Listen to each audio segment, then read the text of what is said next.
counseling. Sino yung mga matagal ng Christians dito? Mataas ng kapal. Kaya matagal na talaga. May backslider pa dito. Hindi ko siguro na-share sa inyo. At be honest with you, maaga ako naging Christian eh. Yung pagiging Christian ko, 80s, 90s, ibang-iba yung Christianity ko.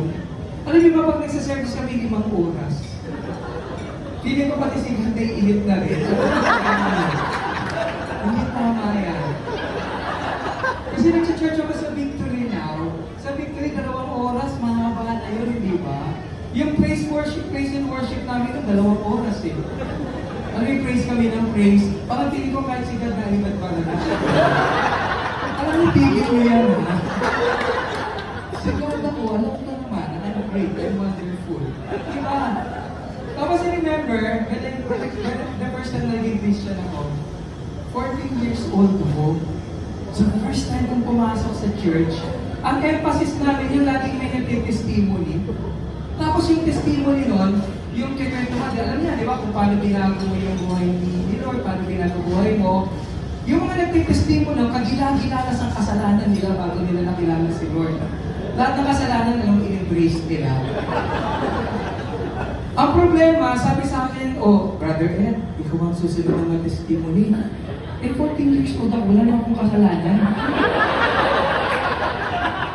So inisip ko, ano pa pauso ko dito? Sinungaling ba ako? Ganyan, hindi ba? Kasi, nakaka-insecure yung mga nagtitestimony mo. Ganito sila mag-testimony, di ba? Brothers and sisters, ikikwento ko lang, alam nyo, bago ko nakilala si Lord, masamang tao ako. Lahat ng kasalanan, niyapos ko na.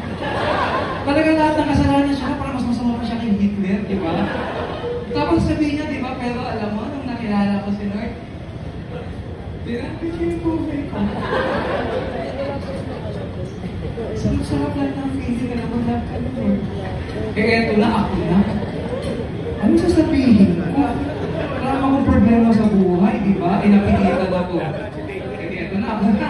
Inisip ko, sisinungaling ako, di ba? Sabi ko na ako sisinungaling. Eto na, alam niyo sinabi ko, brothers and sisters, alam niyo yung buhay ko nung bago ko nakilala si Lord? Actually, ganun din. Gagalit pa nga nanay ko, ilang oras kami dito eh, di ba? But then I realized, hindi mo importante kung makasalanan ko, hindi kasi makasalanan naman talaga tayo eh. What I came to realize when I met Jesus, He made me whole. Di ba? Nakimagay na, di ba? Nakatawa. Alam niyo ba, gusto kami pumalakpak sa isa lang, so should I feel good about that? Magsama naman kayo. Tapos sa time namin, 80s, 90s, iba-iba yung Christianity noon. Naalala ko na usong-uso yung speaking in tongues. Tapos yung mga nag-speaking in tongues, mayayabang talaga sila. Yung feeling nila, close nila si God. Pag pumapasok sila sa church, kami nag-speaking in tongues dito. Ano kayo ngayon? Hindi ako marunong mag-speaking in tongues, di ba? Sabi sa akin ni Brother Arnel, depende kasi yun. Pumunta ka dun sa... Gift mo yun. Kasi pag andun ka, doon ka magka-quiet time. Makikita mo si God. And I was really desperate about that, speaking in tongues. Nakaisang buwan ako doon, alam mo kung ba't ako nalito, nadulas ako eh. Hindi ako nakakabis sa alulog, nagdadlag ako. Then I realized, hindi pala yun yung importante na message about God. Nagbabago-bago yung buhay, nagbabago-bago yung forma. Dati okay kami mag-praise and worship. Yung tita ko pag nag-praise and worship, mag-uumpisa sa likod. Pagkatapos, kasabay na ng pastor eh. Iba yung worship namin nun eh. Hindi siya organized.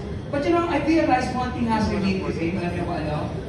Is love for us. And the fact that we made us whole. Diba? Ganun eh. Kaya diba, sinatanungan nila, bakit ka ng stand-up comedian? Actually, hindi ako magaling na abogado eh. Kung makatawa naman kayo, dahil pa itong mga makakasalanan ito.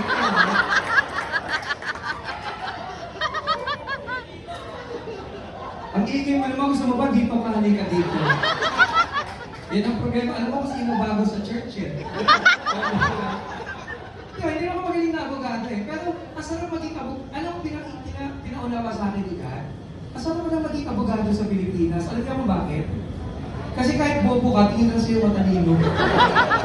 Huwag tayo makipagtalo kayo eh, matalino yan. Ang hirap na pag naging abogado ka, pati yung mga brothers mo sa church, yung mayabang na rin, biglang tumatapang. Yung pastor namin, nakuhaan ng namalugay sa bakuran, gusto niya padala kong demand letter. Pastor natin, pray ka, ano yan, di ba? But let's face it, kahit Christians lang ka, ang daming realidad ng buhay na you couldn't make sense of. Like for example, sabi ni God, we're all created after His own image, di ba? So lagi sinasabi ng nanay ko, alam mo anak, walang di naman pangit ang Diyos. Eh bakit yung tsuhin natin? Di ba? Kasi may pangit talaga eh, di ba? Aminin mo, mahirap maging pangit, totoo hindi. Sa church lang eh. Pag maganda yung church member, concerned si pastor. Di ba? Ano ba maiiha? Pag-pray natin yan.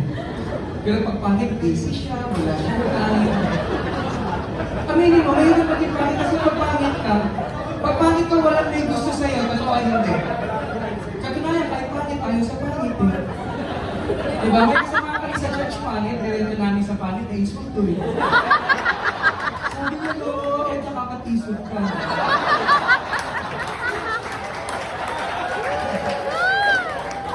Kaya, anong tingin mo sa akin? Sorry, brad, pangit. Diba? Tsaka magpangit ka, pero sabi ko laging mapait. Hindi ka pwede maging stumbling block eh, diba? Hindi ka pwedeng pangit ka, may attitude ka, hindi naman hindi ka. Diba? Pero magpaganda ka, maganda ang buhay mo, totoo hindi. Sabi nga ni Inquisitorius, alam mo Kuya Boy, pag pretty ka, maganda ka, everything is easy for you. Totoo naman, yung mga magaganda ng mga church mates natin, napansin ko kahit bago pa lang sa simbahan yan, pagka nag-create ng Facebook ako, lahat ng church members, ina-add siya. Lahat follower niya agad eh. Pero pag panic ka, labing 5 taon na sa iglesia. Send ng friend request, kahit yung pastor, ginipicture. Diba? Totoo naman. Nakakainis. Diba? Kaya totoo to, diba? Naalala niyo nung high school kayo, nung college kayo, pag pinukso kayo sa crush niyo. Kasi dati ako, nung pinagawa sa Young Christian, member ako ng Rich Ministries eh. Meron kaming kasama doon si Laura, sobrang ganda yan. Diba? Tapos may kaibigan ako, si Janet. May pogi naman doon si Raul, si brother Raul. Naalala ko pag tinutokson sa namin siya kay Raul, kilig-kilig siya, lata. Ano ba, guys ha, tigil-tigilan niyo yan. Kaya talaga mga sabihin ni Raul, tinitinda ko siya pag nag-praise and worship kami. Diba? Pero minimo, pero pag sa pangit ka tinukso, huwag naman gano'n, nakakatisod kayo eh. Nakapupunta sa church na to, hindi ba? Naalala niyo pagka maganda yung date mo, kahit gabi-gabi hinatid mo yan sa church. Pag maganda yung kasama mo, Sister Nicole, ano ka ba? It's so dangerous out there. Hindi ko ako ng espiritu, sabi ni God, hinatid daw kita.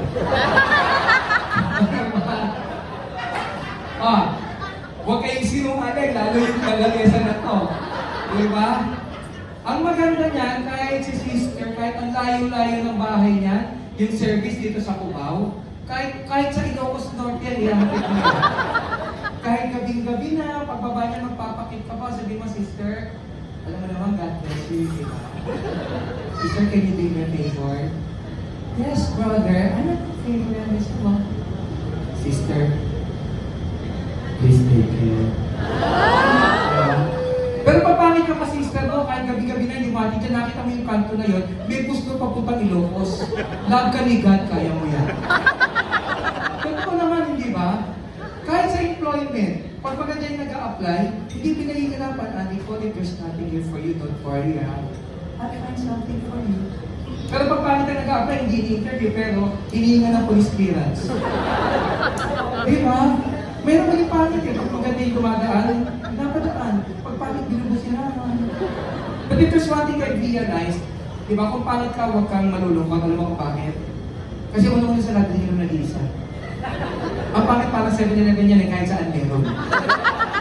Dito nga meron eh. Kaya wala kayo ni Lord. Wala kayo ni Lord. It changes everything. Isa ba na naisip nila, sinasabi nila, pag Christian ka, pwede ka bang mag-comment about about politics, I think we should. Bahagi ng responsibilidad natin na makialam. Alam mo yun? Diba? Yung opinion. Kaya nga pala, ito, totoo. Sino pumoto kay BBM? Taas ng kamay. Oh.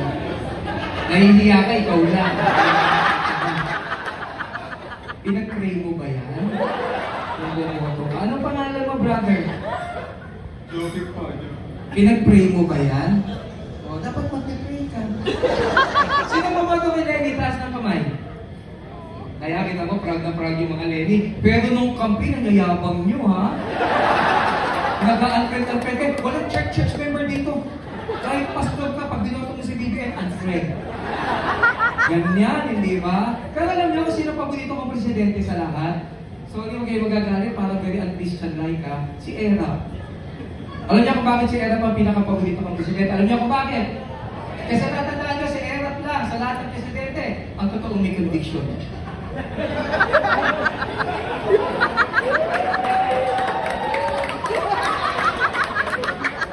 Nililino mo lang yung joke pang matalino, ha?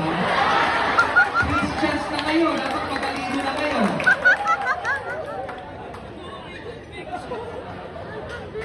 Sa mga politiko naman, ang ingay nyo talaga, wala kayong disiplina. Sino ang pastor nyo? Nakakahiya kayo talaga. Sa mga politiko naman, pinakapaborito ko si Sergio Martinez. Alam niyo kung bakit? Alam niyo kung bakit?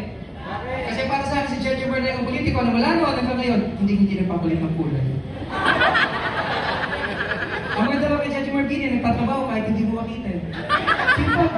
Ang problema niya lang, hindi dyan na-enjoy yung Facebook. Alam niyo kung bakit? Sabi, hindi ko gusto yung Facebook, na-traumatize ako. Bakit naman? Alam niyo kung bakit? Kasi daw, nung minsan siyang nag-post ng profile pic, dami ng compliments eh. Pero share ko lang ha, ang nagpaaral sa akin sa law school, si Senator Mira de Jesus Santiago.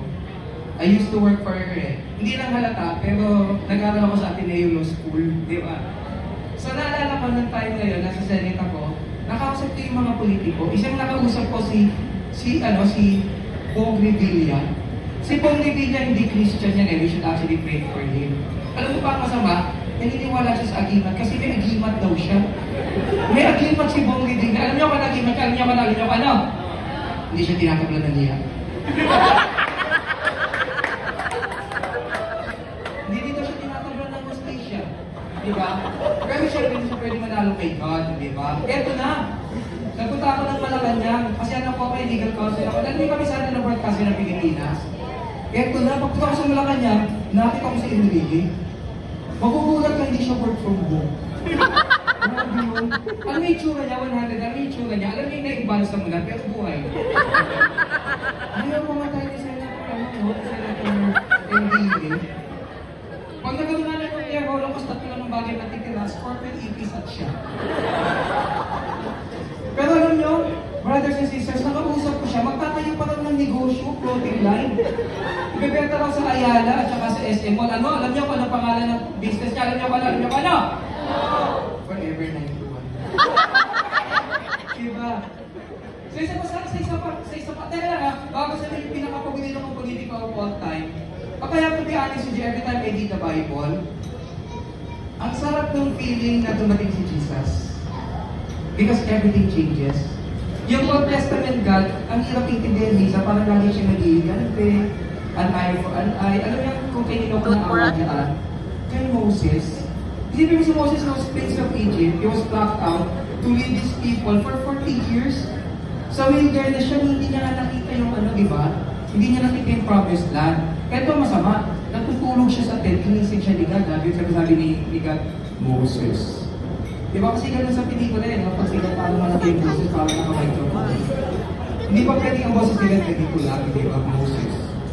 Gumising. Sit down na hero, sit Kaya down. yung Moses sa tandaan niya, may eksema siya, pinakit siya sa Mount Sinai, pawis na pawis siya, pagod na pagod siya, hirap na hirap siya. Pagdating din, hindi na nakausap si God, ang nakausap niya, talking bush, ang pinakamatindi, ang burning bush, ang pinakamatindi sa lahat, pagbaba niya, pinagdanan ng bato. Nag-gets niyo ba yung joke? Ang ganda sana na sasabihin ko, dapat yung 10 commandments, 100 yun, hindi na lang. Kayo talaga, kayo naman lang kausap ko. Eto, last na lang ha. Sa mga politiko tatalinoan ako kay Richard Gordon. Alam niyo kung bakit? Kasi he's very eloquent eh. Pakayo ko lang sa kanya, no? Ang tagal niya na senador, bakit pag tatanungin mo siya, kailangan niyang banggitin na dati siyang mayor ng Olongapo City. Ang tagal na. Kahit anong tanong, halimbawa, Mayor Gordon, ano mas maganda? Mongol 1 or Mongol 2? Alam niyo yung Mongol 1, yung napis? Yes, Ano mas maganda, Senator Gordon? Mongol 1 or Mongol 2? Ito ang sagot ni Senator Gordon. Alam mo, sagot ko, alam, mas maganda ang Mongol 1. Dati may Mongol 2. In fact, may nakasya kayo Olongapo City. May Mongol 1. Ay, kung nagawa sila, which is why they were kasi 1997 at 1978. Magkamalala. Magkali mo naman. Alam sa Mongol 1, hindi sa Mongol 2. Ipakikita nila na tulong mo shall be able to rise again. And that's mental and thank you so much.